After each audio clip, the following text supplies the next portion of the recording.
today I'm looking at the Atlas from Volkswagen, kind of late to the party in the mid-size 3-row crossover space. But the great thing about being last to the dance is you get to learn all of the moves from the other players. And I think Volkswagen, when we go through this vehicle and take it on a road trip, you'll see that one of the things they did right is size. This is a big utility vehicle. It has plenty of space for all people through all 3 rows, plus cargo space even when all of the seats are utilized. And it certainly has a North American look. It's made in Chattanooga, Tennessee. It's really designed for the North American market. They're going to sell it in China, they're going to sell it in Russia and a few other markets around the world, but really this is a North American skewed product, and that's what people are moving towards. Utility vehicles, whether they're compact utilities or this midsize. So this Atlas is available with 2 different engines. A turbo 4-cylinder available on the Trend line and the Comfort line is the standard engine, and optional on those 2 trims is the 3.6-liter Vr6 engine. On the top 2 trims, the High line and the Exact line, the 3.6-liter comes standard. So what I'm going to do with this Atlas is take it on a road trip with my family. We're heading out of town. I'll get their impressions of the seats, especially the back and the 3rd row, and we'll come back here at the end and talk about the Atlas and our thoughts after a week on the road.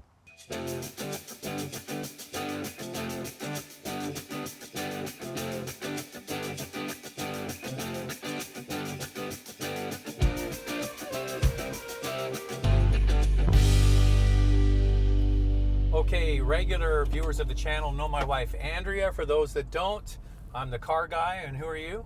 I'm your wife. Married to the car guy.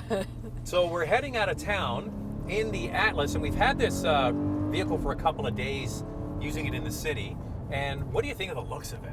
I love it. It's got this real beefy look to it. Really think the 20-inch wheels are cool. I know that that's extra, you know, from the base model, but I think that it makes a difference with the vehicle. 18-inch to start. You can offer the 20-inch wheels. Okay, so I think it has a bit of an American look to it. Like it's a cross between a Volkswagen and like an Explorer. Yes, yeah, it's got a real square sort of look. All the corners are square. I like that though. Everything is quite streamlined these days, so it's nice to have something like this, especially Chunky. a German brand. Yeah. Now, what about the size of it? Huge.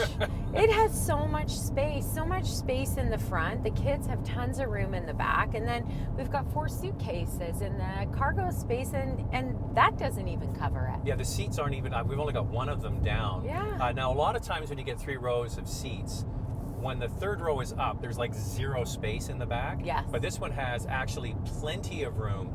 And I think that's going to be one of the major differentiators, other than the fact that it's a German 3-row utility vehicle, is the fact that it does have so much space. Even in the 2nd row, I did a test. So I set the seat, obviously, for where I drive, and then I sat behind the seat, and there's an enormous amount of legroom. And even when I slid the 2nd row of seats fully forward to make more space in the 3rd row of seats, I wasn't even touching the back of this seat. So that's really incredible. Yeah. And it has a flip and fold system. Say you had a car seat, we're past the car seat stage, a car seat tethered in there in the 2nd row, you could flip and slide it forward without having to take the car seat out. Which is nice, good. yeah. All right, so inside, what do you think? I like the inside as well. 3 things that stand out for me is the faux leather finish up here with the stitching. Looks great to me. It looks like leather. I like the big screen, and I like the look of the sporty steering wheel. Okay, so let's go through the screen. The base is a 6.5-inch unit, okay? But the nice thing is, even on the base model, for $900 more, you can upgrade to the 8-inch unit, and you can add heated seats. That's so good. I think almost all of the dealers will order them like that. Yes. And then the top 2 trims get the 8 inches standard equipment, and the top version we're in here gets a slightly different one that has this detection. When your hand gets close, certain features pop onto the screen. Okay. You're right about the steering wheel and the switches. I think that's one of the areas that Volkswagen does particularly well, is their switch gear looks a little bit more upscale than you kind of expect in this price. I agree. Now, the price is at $36 to start, and the top one we're in here is $52. and that marries up with almost all the competitors. So let's go through some of them. You've got the Pathfinder from Nissan, the Highlander from Toyota, the Pilot from Honda, the Durango from Dodge, and on and on and on. It's a very packed segment. Yes. So how do you think this stands out? Do you think it stands out from the pack? Absolutely, it stands out. I think that the finishing, some of the finishing in the vehicle, as you said, looks more upscale. And I think people will like that when they get into it. I think the price point is great. Even at the higher end, it's competing directly with those vehicles like the Pilot and the Highlander. So you feel pretty good about it being competitive. I think that people are brand loyal. Some people like Japanese vehicles, some people like American vehicles. We do like German vehicles, and Volkswagen didn't have something like this, a 7-seater, so there was no option. You had to buy a more premium brand, like the Audi. Yeah, you had to get a Q7 or an X5 or something like that, or the big Mercedes, which is really expensive. Now, we had a Cayenne with the Vr6 engine in it, right? This uses the Vr6 on the top trims. It's standard, and it's optional on the bottom trims. The bottom trim gets a 2-liter turbo 4-cylinder with 235 horsepower. It's derived from Audi, and it runs on regular gas, which is good. And we had this engine in our previous Cayenne, and what was the one thing it liked the most? Gas. It was a pig on gas. And from what I remember, and obviously gas prices have changed, and they're a little bit more expensive now than when we had the Cayenne, but it was $130 to fill, and I only got about 350 kilometers of city driving. I occasionally went on the highway, but most of it was city driving, and I was always filling up, and it was a lot of money for premium gas.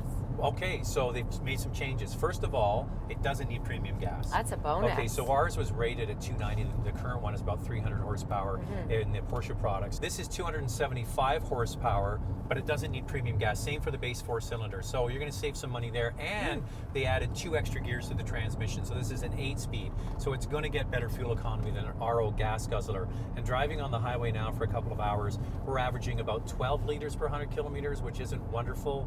But the one thing I'll say about the VR6, our mechanic told us, and we had it for 6 years, is that he never saw any trouble with them. They're kind of bulletproof, and that's a nice thing to know. And I think the real advantage that Volkswagen has is that, we mentioned it earlier, there's kind of silos of buyers. People only buy Japanese, people only buy American, and there's some people that like German products. And now you can get, a big 3-row utility made by a German manufacturer, and that alone is going to be appealing to some people. Oh, people are going to eat this up. I would be very surprised if a ton of these aren't sold. So Andrea, can you hear me back there? I sure can. Well, thanks for taking one for the team and going into the way back row there. No problem. Now, what we did was we moved the second row of seat up, not all the way, only about halfway. And how's the legroom? I can't believe it. I'm almost 5'7". I have tons of legroom back here. The seat is super comfortable for a seat that you're just using maybe occasionally when you need 7 passengers in the car. So it's really comfortable, and you can be a part of the conversation.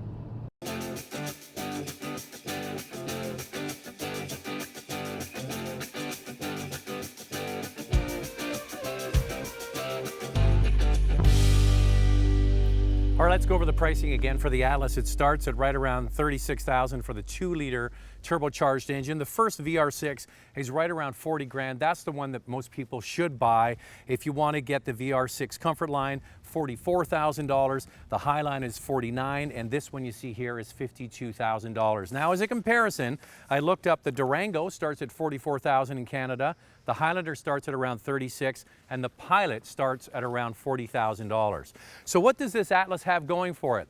Size. Yes, it's late to the dance, but it's learned all the dance moves. The closest vehicle on size that I can think of on the inside would be the Ford Flex. Handling is okay. It's really quite softly sprung. You do get it into the corners, and it does grab. It's built on the MQB platform, the same as the Volkswagen Golf and the Tiguan, except it's quite a bit bigger. Now, the engine is adequate. It does use fuel, though, averaging over our trip just about 12 liters per 100 kilometers, which is not outstanding. Overall, the family liked it, liked the interior. My wife likes the look, the color I could pass on. This really is now a German alternative to a 3-row crossover.